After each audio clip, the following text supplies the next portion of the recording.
संतनगरी शेगावमध्ये आलेले काही भाविक आहेत ज्यांनी नवीन वर्षाची सुरुवात गजानन महाराजांचं दर्शन घेऊन या ठिकाणी केली आहे। काय सांगाल, कुठून आलात तुम्ही आणि कसं वाटतं तुम्हाला आज नवीन वर्षाची सुरुवात देवदर्शना होती?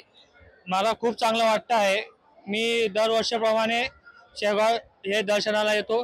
मी आलो आहे जळगाव खानदेशमधून आणि दरवर्षीप्रमाणे माझे मित्र आणि आम्ही आता सलग आम्हाला 4थं वर्ष चालू आहे। दरवर्षी शेगावला रात्री मुक्कामी राहतो। इथंच आंघोळ स्नान वगैरे नाश्ता करणे आणि सकाळ सकाळी देवाचं दर्शन घेणे आणि इथूनच सुरुवात करणे पाहिजे नवीन वर्षाची, हे आमची इच्छा आहे सगळ्यांची। तुम्ही सुद्धा मादनीवरून आलात, काय नेमकं आज कारण आहे की आज नवीन वर्षाची सुरुवात देवदर्शन होते, कसं वाटतं या ठिकाणी आल्यानंतर? नमस्कार, मी मादनीवरून आलेला आहे आणि संतनगरीमध्ये आल्यानंतर खरंच खूप अति उत्साही असं वातावरण असते। खूप असे भाविक खूप आनंदमय वातावरणामध्ये नवीन वर्षाची सुरुवात करतात।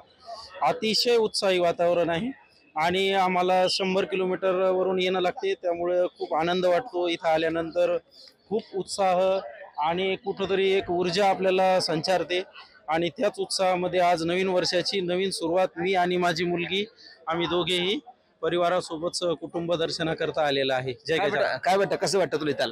मला खूप छान वाटतं। मी इथे आली आहे माझ्या पप्पा आणि माझ्या कुटुंबाबरोबर दर्शनासाठी। अशी एक छान वाटतंय। दर्शन झालं का तुमचं? नाही, आता जायचंय। नक्कीच। तर हे होते भाविक जे नवीन वर्षाची सुरुवात गजानन महाराजांच्या दर्शनाने म्हणजे देवदर्शनाने या ठिकाणी करत असतात आणि आपला जो नवीन वर्षाचा संकल्प आहे तो आजपासून या ठिकाणी त्यांनी केलेला आहे।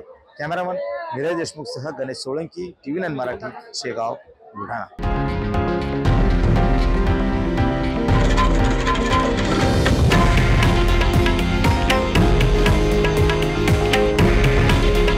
हे आहे देशातील नंबर 1 न्यूज नेटवर्क आणि आपण पाहत आहात TV9 मराठी।